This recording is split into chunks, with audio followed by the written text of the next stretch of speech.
আসসালামু আলাইকুম। ইউটিউব লাইভের আজকের অনলাইন ক্লাসে আপনাদের সবাইকে স্বাগত জানাচ্ছি। আমি ইকবাল বাহার। আপনারা জানেন যে আমরা নতুন একটা কোর্স শুরু করেছি, যেটা অনলাইন ক্লাসের মাধ্যমে আপনাদেরকে শেখানো হয়, পড়ানো হয়, বোঝানোর চেষ্টা করা হয়। সেটা হচ্ছে যে accounting for non accountant. Actually আমাদের উদ্যোক্তারা, বেশিরভাগ উদ্যোক্তারাই কিন্তু নন অ্যাকাউন্টিং ব্যাকগ্রাউন্ড থেকে আসেন। কারণ অ্যাকাউন্টেন্ট যারা হন তারা সাধারণত একটু হিসাব নিকেশটা বোধহয় একটু বেশি বোঝেন, এবং সেই কারণে হয়তো তারা রিস্ক নিতে, ক্যালকুলেশন করতে গিয়ে অনেক হিসাব নিকেশ করেন। কিন্তু নন অ্যাকাউন্টেন্ট যারা, তাদের সুবিধাটা হচ্ছে তাদের অত হিসাব নিকেশ করা লাগে না। তারা আইডিয়াটাকে মাথায় রেখে নেমে যান, এবং এটাই হচ্ছে উদ্যোক্তা মাইন্ডসেট, যে নামতে হবে। হ্যাঁ, তার মানে আমি এটা বলছি না যে না শিখে, না বুঝে, না ক্যালকুলেশন করে, না মার্কেট রিসার্চ করে নেমে যেতে হবে।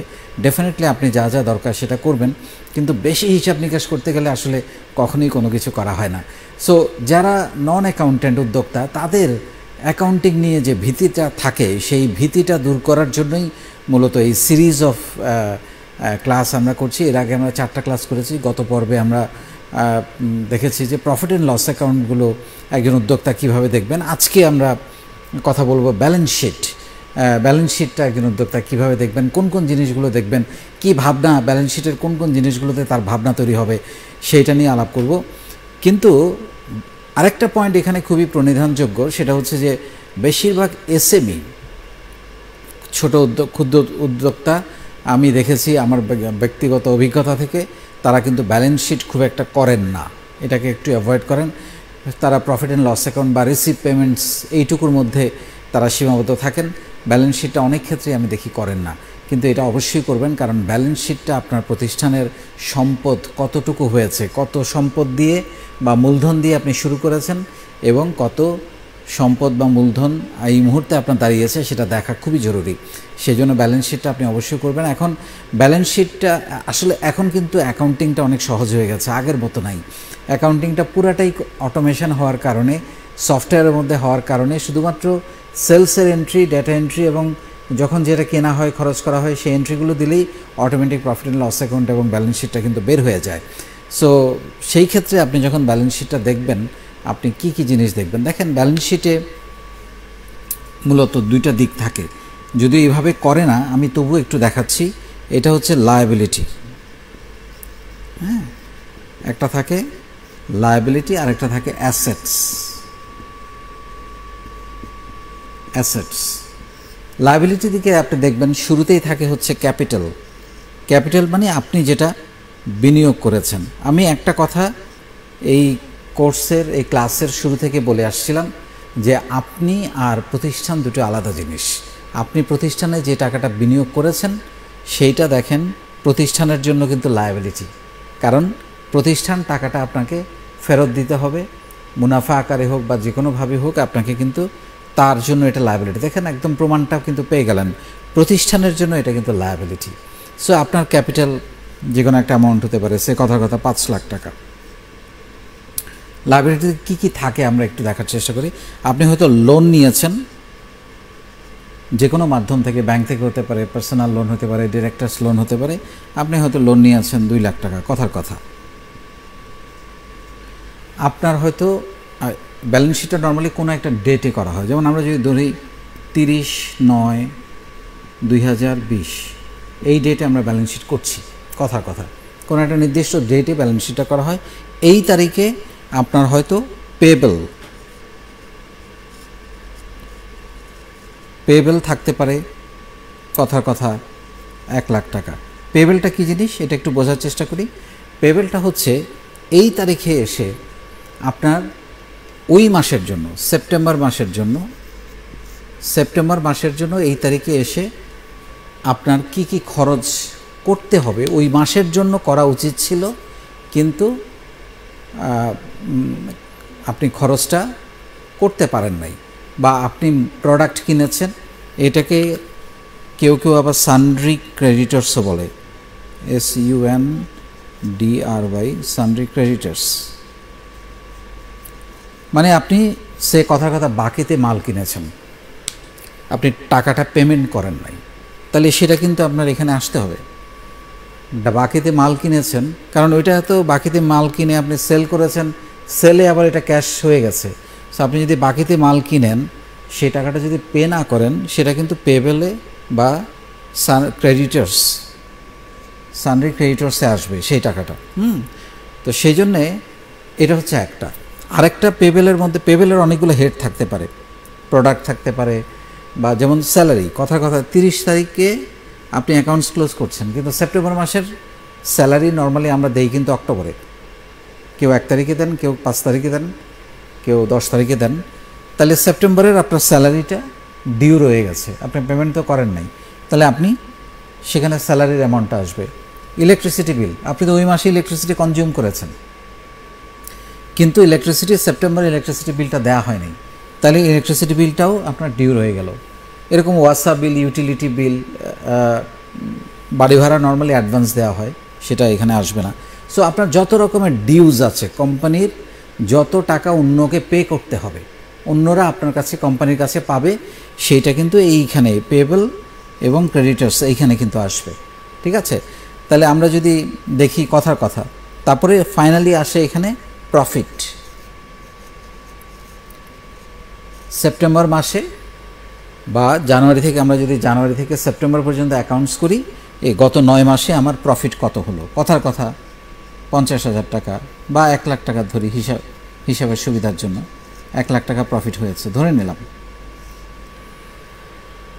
তাহলে 5 2 7 8 9 লাখ। আবার যদি লস হয়, লস হলে এটা কিন্তু ফিগারটা মাইনাস হয়ে যাবে।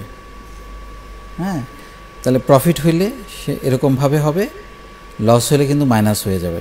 ওকে, অ্যাসেটে কি আসবে? অ্যাসেটে আসবে হচ্ছে আপনার যদি কোনো মেশিনারিজ থাকে, যেটা আপনি কোম্পানি, যেটা দিয়ে আপনি প্রোডাকশান করেন, হ্যাঁ, মেশিনারি থাকলে, সেই কথার কথা 3 লাখ টাকার মেশিনারি আছে। তারপরে হচ্ছে কম্পিউটার অ্যান্ড ইকুইপমেন্টস, হ্যাঁ, ইকুইপমেন্টস ধরেন 2 লাখ টাকার, কথার কথা। সফটওয়্যারও আসতে পারে এখানে, আপনি যদি কোনো সফটওয়্যার ইউজ করেন সেটাও আসতে পারে। তারপরে আপনার ফার্নিচার ধরেন 1 লাখ টাকার।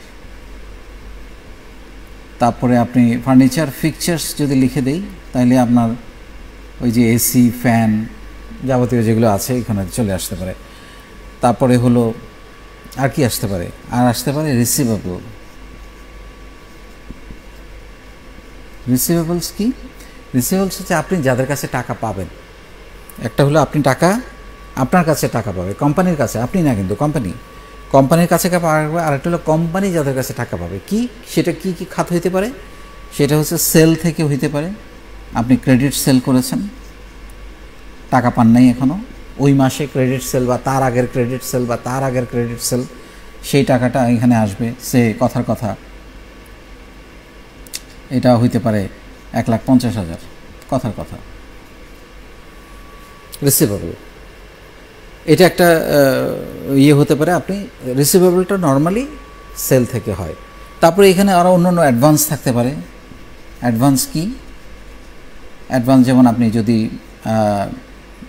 রেন্টের কোনো অ্যাডভান্স দিয়ে থাকেন বা অন্য কোনো কাজে কোনো অ্যাডভান্স যদি দিয়ে থাকেন, সে ওইটা আরও 50,000 টাকা।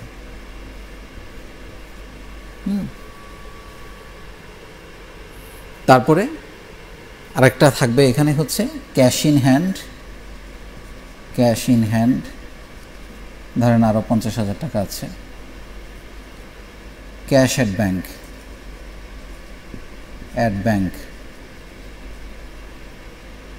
3, 2, 5, 6, 7, 8, 8.5, ক্যাশ অ্যাট ব্যাংকেও 50,000 আছে। এই 9 লাখ। ব্যালেন্স শিটের একটা রুল হলো দুই দিকে সমান থাকতে হবে, নাহলে এটা মিলেছে বলা যাবে না। এটা হচ্ছে একটা রুল। এইটার সঙ্গে সম্পর্ক কিন্তু ডেবিট ক্রেডিটের, কারণ যেই অ্যামাউন্টটা ডেবিট হয় একই অ্যামাউন্টটা কিন্তু ক্রেডিট হয়। এই সম্পর্কটাই এইটাকে সমান করে দেয় একটা পর্যায়ে। এখানে যদি যে কোনো দিকে যদি ফিগার চেঞ্জ হয় প্রফিটে এফেক্ট করবে, নাহলে ক্যাশে এফেক্ট করবে, নাহলে অ্যাসেটে এফেক্ট পড়বে, নাইলে লোনে এফেক্ট পড়বে, বা পেবেলে কোথাও না কোথাও ফিগার যদি চেঞ্জ হয় সেটা কোথাও না কোথাও পরিবর্তন হয়ে যাবে, তাই না? এখন প্রশ্ন হলো, আমি আপনাদের আরেকটা অ্যাকাউন্ট, যেমন গত পর্বে আমরা বলেছিলাম যে আপনারা প্রফিট অ্যান্ড লস অ্যাকাউন্ট করবেন, আরেকটা অ্যাকাউন্ট আপনারা অবশ্যই করাবেন বা দেখবেন বা হিসাবটা দেখবেন, সেটা হচ্ছে রিসিপ্টস অ্যান্ড পেমেন্টস অ্যাকাউন্ট। এটাকে অনেকটা ক্যাশ ইন এবং ক্যাশ আউট বলা হয়। রিসিপ্টস অ্যান্ড পেমেন্টস অ্যাকাউন্ট একদম, এটা কিন্তু একদম আমার মনে হয় বাংলাদেশের যত লাল খাতা দেখবেন বিভিন্ন দোকানে সব জায়গায়, তারা কিন্তু এটাই করে। এটা কিন্তু তারা খুব ভালো জানে যে আমার কত আয় আসলো, রিসিপ্ট মানে আয়, সেল টেল, ওরা কিন্তু এইসব টেবিল হিসাব করে না, ওটা অন্য জায়গায় তারা রাখে, অন্য এক জায়গায় টুকে রাখে যে এর কাছে এত টাকা পাবো, এর কাছে এত টাকা পাবো, এর কাছে এত দেনা আছে, সেটা টুকে রাখে। জাস্ট এই দুইটা ফিগার ওরা টুকে রাখে, কিন্তু আর কোনো হিসাব নিকাশ করে না। আরেকটা করে হচ্ছে রিসিপ্টস, আমি কত টাকা পাইলাম সারা মাস ধরে আর আমার কত টাকা পেমেন্ট হলো। এইখানে রিসিপ্ট থেকে পেমেন্টটা বাদ দিলে যে ব্যালেন্সটা হয় এটা হচ্ছে ক্যাশ ব্যালেন্স, ক্যাশ বা ব্যাংক ব্যালেন্স আর কি। এই ব্যালেন্সটা আপনার জানা খুবই জরুরি। এই ব্যালেন্সটা আপনার এই ব্যাংকের সাথে মিলে যাবে, তার মানে আপনার ব্যাংকের সাথে এবং ক্যাশের সাথে মিলে যাবে। তার মানে আপনি দেখেন, আপনি যদি মিলাবেন, আমি আগামী ক্লাসে অডিটিং পয়েন্ট অফ ভিউ থেকে একজন উদ্যোক্তা কিভাবে দেখবে তার প্রতিষ্ঠানকে, সেটা আগামী ক্লাসে শেখাবো। কিন্তু তার একটা পয়েন্ট ছোট এখন বলে দিই, দেখেন আপনার জন্য কিন্তু খুব টেকনিকটা খুব সহজ। ব্যালেন্স শিটে আপনার অ্যাকাউন্ট্যান্ট আপনাকে যে ফিগারটা দিবে বা আপনার সফটওয়্যার যে ফিগারটা দিবে 1 লক্ষ টাকা, ক্যাশ এবং ব্যাংক মিলে 1 লক্ষ টাকা। এই 1 লক্ষ টাকা অবশ্যই এখানে আমি রিসিভ সারা মাস ধরে যত করেছি, পেমেন্ট যা বাদ দিয়েছি, দেওয়ার পরে যে 1 লক্ষ টাকা থাকবে, এই 1 লক্ষ টাকার এই টাকাটা মিলতে হবে। তার মানে যদি না মিলে, তার মানে হয় এখানে কোথাও ভুল আছে, নাহলে এখানে কোথাও ভুল আছে। আপনি খুব সহজে ভুল বের করতে পারবেন। এখন কথা হলো, আমি রিসিভ পেমেন্টস করতে বলছি কেন? অনেক প্রতিষ্ঠান আমি দেখেছি প্রচুর সেল করে, কিন্তু মাস শেষে ক্যাশে টাকা নেয়, ব্যাংকে টাকা নেই, এটা মাইনাস, ক্যাশ সারপ্লাস থাকে না, ক্যাশ ডেফিসিট থাকে। অনেক প্রতিষ্ঠান আমি আমার লাইফে দেখেছি। আমি যেহেতু বিভিন্ন প্রতিষ্ঠানে কাজ করেছি, প্লাস আমি নিজে বেশ কিছু প্রতিষ্ঠান চালাই, আমি দেখেছি সারা মাস ধরে সেল করছে, তার অনেক সেল দেখাচ্ছে কিন্তু টাকা নেই। তার কারণটা হচ্ছে কি, এই যে এইখানে টাকাটা পড়ে থাকে, ক্রেডিট সেল, এই টাকাটা আদায় ঠিকমতো হয় না। এটা কিন্তু একটা বিশাল কাজ মনিটরিং করা। এই ক্রেডিট সেলসটা আমার কত দিনের পুরনো, এটার একটা ডেটা অ্যানালাইসিস করতে হবে, যে আমার এখানে ক্রেডিট সেলসে যে 1.5 লক্ষ টাকা দেখাচ্ছি, তার মধ্যে সেপ্টেম্বর মাসের ক্রেডিট সেল কত, অগাস্টের কত, জুলাইয়ের কত, জুনের কত, এপ্রিলের কত, এইভাবে করে জানুয়ারির কত, বা আগের বছরের কোনো ফিগার এখনও রয়ে গেছে যেটা এখনও আদায় হয়নি। তাহলে আমি কেন টানতেছি এগুলা? তার মানে যাকে এই দায়িত্ব দেওয়া হয়েছে সে কি সঠিকভাবে দায়িত্ব পালন করছে? বা এই দায়িত্বটা যদি আমার থাকে একজন উদ্যোক্তা হিসেবে, তাহলে আমি কি সঠিকভাবে পালন করছি? যে আমি বলছি আমার সেল হয়েছে, সেল তো দেখিয়ে দিয়েছি, ক্রেডিট সেল হয়েছে মানে আমি সেল দেখিয়ে দিয়েছি, প্রফিটও বের করে ফেলছে, আমার প্রফিট হয়েছে 1 লক্ষ টাকা, প্রফিট 1 লক্ষ টাকা হয়েছে। কিন্তু ক্যাশ সারপ্লাস যখন করে, এখানে যদি আমি ফিগারটা মিলিয়ে রাখেছি কথার কথা, তখন দেখা যায় যে তার ক্যাশ আছে 50,000, প্রফিট 1 লাখ, ক্যাশ আছে 50,000। তার কারণটা কি? কারণটা হলো যে এইখানে সব টাকা পড়ে আছে। তো সেই জন্য আমি যেটা বলবো আপনাদেরকে, যে এই রিসিভেবলের এইজিং বলে এটাকে, যে এটা কত পুরনো রিসিভেবল। ইভেন একই সঙ্গে পেবেলও আপনার কোনো দরকার নেই, তো আপনার কাছে কেউ টাকা পাবে, যদি সেই টাকাটা দিতে হয় আপনি সেই টাকা রেখে দিয়েও তো লাভ নেই, যেটা দেওয়ার সত্যিকার অর্থে সেটা দিয়ে দিতে হবে। আপনি যদি দিবেন, আপনারটাও কিন্তু আরেকজন দিবে। আপনি যদি আরেকজনের টাকা আটকায় রাখেন, বিলিভ মি, আমি এটা একদম মানে আমার অভিজ্ঞতা থেকে বলছি, আপনার অ্যাটিটিউড যদি হয় আমি আরেকজন আমার কাছে টাকা পাবে, আমি ওর টাকা আটকায় রাখবো, আপনার কাছেও আপনিও যার কাছে টাকা পাবেন, ন্যাচারালি প্রাকৃতিকভাবে সেও আপনার টাকা আটকায় রাখবে। আমি একদম গ্যারান্টি দিয়ে কথাটা বলছি। আপনি ছেড়ে দেন, আপনি অন্যের টাকা আটকাইয়েন না, আপনার টাকা কেউ আটকাবে না। অ্যাটিটিউডটা তৈরি করতে হবে নিজের মধ্যে। এটা একদম আপনারা একদম নোট করে রাখেন, যে আপনি যদি কারো টাকা আটকায় রাখেন, কাউকে ভোগান যে তুমি আমার কাছে টাকা পাও তো কী হয়েছে আমি দিব, কিন্তু আপনি কিন্তু আবার অন্যের কাছে যখন টাকা পান তখন ঠিকই কিন্তু আপনি প্রেশার দিচ্ছেন। তাহলে অথচ আপনি নিজেকে প্রশ্ন করছেন না যে আমি আরেকজনের টাকা দিচ্ছি না, অথচ আমি কিন্তু অন্যের থেকে আমার টাকাটা ঠিকই জোর জবরদস্তি করে আদায় করার চেষ্টা করছি। আপনি অন্যেরটা দিয়ে দেন, আপনারটাও আরেকজন দিয়ে দিবে। সো এই ফিগারটাতে কাজ করা খুবই গুরুত্বপূর্ণ এবং এইটার উপরেই কোম্পানির সব কিছু নির্ভর করে। কারণ আপনি তো একবার অ্যাসেট কিনে ফেলেছেন, এই ফিগারটা ওঠানামা করে, এগুলো তো চেঞ্জ হয় না, এগুলো ডেপ্রিসিয়েট হয়। এখানে ডেপ্রিসিয়েশন আছে, যদি আমি কথাটা বলি নাই, এখানে এই অ্যাসেটগুলো যোগ করার পরে একটা ডেপ্রিসিয়েশন বলে। হ্যাঁ, অ্যাকাউন্টিং যারা করেন তারা জানেন, প্রত্যেক বছর 10%, 20%, হোয়াট এভার, আমি যদি ধরি 15% করে ডেপ্রিসিয়েট হচ্ছে, তাহলে এই ফিগারগুলো থেকে ডেপ্রিসিয়েশন ফিগারটা বাদ যাবে। ঠিক আছে? তো এখন কথাটা হচ্ছে যে এই জায়গাটা আমি বোঝানোর জন্য পুরো জিনিসটাতে আলোচনায় আসলাম। কারণ আপনি অ্যাজ এ উদ্যোক্তা, as a owner of the company, আপনি এইখানটায় চোখ দিবেন বেশি, যে আমার ক্যাশ রিসিভেবল কত, আমার ক্যাশ ইন হ্যান্ড কত, ক্যাশ এট ব্যাঙ্ক কত, cash at bank cash in hand মেলে আমার যে রিসিপ্টস অ্যান্ড পেমেন্টস অ্যাকাউন্ট করেছে সেখানে যে আমি এখানে কথার কথা 4 লাখ টাকা সেল করেছি, আমি পে করেছি 3 লাখ, তাহলে আমার ব্যালেন্স হবে 1 লাখ। এই ব্যালেন্সটা 1 লাখ আছে কিনা, এটার সঙ্গে মিলে কিনা, এইটা আপনাকে মিলাইতে হবে। এটা যদি আপনি না মিলাইতে পারেন তাহলে কিন্তু আপনাকে ফাঁকি দেওয়া কিন্তু খুব সহজ হবে। হ্যাঁ, সো এইটা আপনারা খুব বেশি করে মাথায় রাখবেন।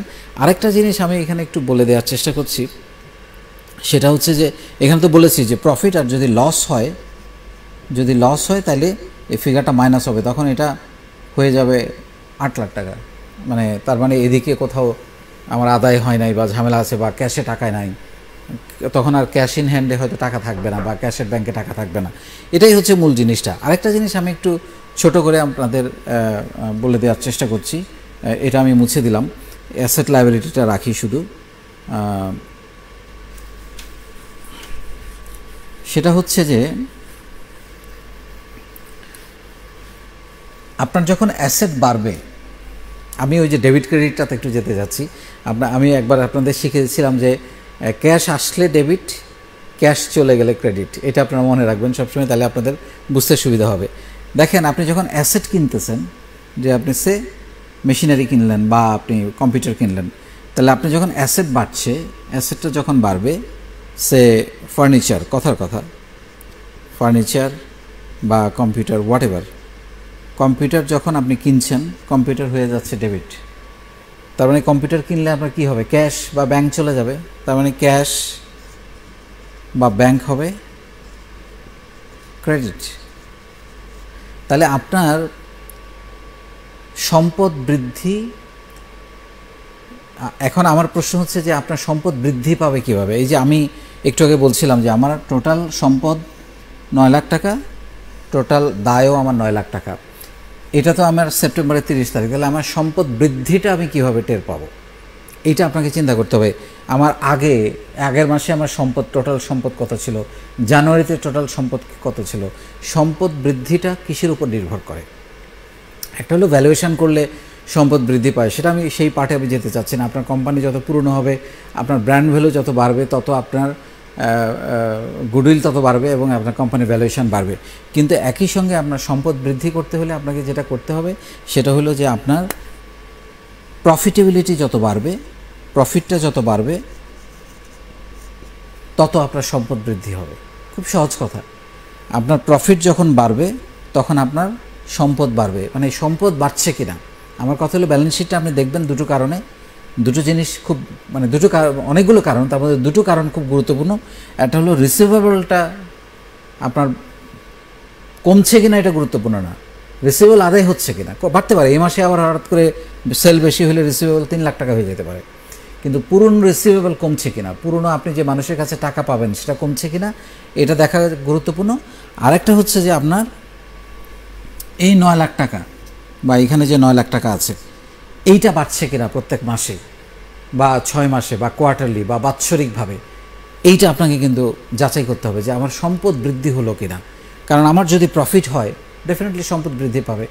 প্রফিট বা লস যদি হয়, সম্পদ কমে যাবে, আপনার ক্যাপিটালও কমে যাবে। কারণ নর্মালি এটা ক্যাপিটালের উপর এফেক্ট পড়ে আপনার যদি সম্পদটা কমে যায়। সো আমার ধারণা ব্যালেন্স শিটে যে জিনিসগুলো থাকে সেই জিনিসগুলো আপনারা বুঝতে পেরেছেন, বোঝার চেষ্টা করেছেন এবং সেইভাবে আপনারা আপনাদের কোম্পানিকে সাজাবেন, প্ল্যান করবেন। কারণ আপনি শুধু সেল করলে হবে না, একটা প্রতিষ্ঠান করলে হবে না, আপনার সেই প্রতিষ্ঠানের যে এই আনুষঙ্গিক বিষয়গুলো একজন উদ্যোক্তা হিসাবে আপনাকে কিন্তু জানতে হবে। আমি অনেক উদ্যোক্তাকে দেখেছি এই ধরনের একটা রিপোর্ট নিয়ে গেলে উনি দেখতেই চান না, উনি বলেন যে কী অ্যাসেট, মেশিনারি, রিসিভেবল। আমার তো ধারণা এখানে প্রত্যেকটা হেড আপনারা আজকে বুঝতে পেরেছেন, এতে বুঝতে কোনোই অসুবিধা হয়নি।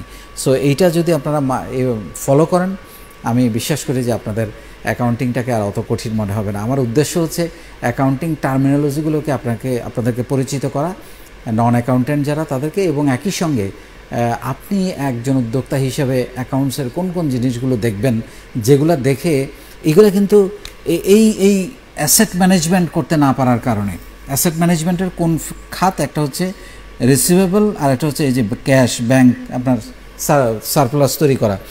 অ্যাসেট ম্যানেজমেন্ট করতে না পারার কারণে অনেক প্রতিষ্ঠান ধ্বংস হয়ে গেছে আমি দেখেছি। সো এইটা খুবই গুরুত্বপূর্ণ। আপনি সেল করলেন, আপনার ঘরে টাকা আসলো না, নো ইউজ। সো সেই জন্য এই জিনিসগুলো যাতে আপনার মাথার মধ্যে ঢোকে, সেই কারণেই এই সেশনগুলো, এই অনলাইন ক্লাস। আমার ধারণা আপনাদের এই অনলাইন ক্লাস থেকে ডেফিনেটলি কোনো না কোনো উপকার হচ্ছে, এবং আপনারা অবশ্যই কমেন্টে লিখবেন আজকের ক্লাসটা কেমন লাগলো এবং আপনি আজকের ক্লাস থেকে কী কী শিখলেন, এটা কমেন্টে লিখবেন, আমি কমেন্টগুলো দেখার চেষ্টা করব। সো আজকের মতো এখানেই শেষ করছি। আপনারা অনেক ভালো থাকবেন। আগামী ক্লাসে আবারও দেখা হবে অন্য কোনো টপিক নিয়ে অ্যাকাউন্টিংয়েরই। ততক্ষণ পর্যন্ত ভালো থাকেন। আল্লাহ হাফেজ।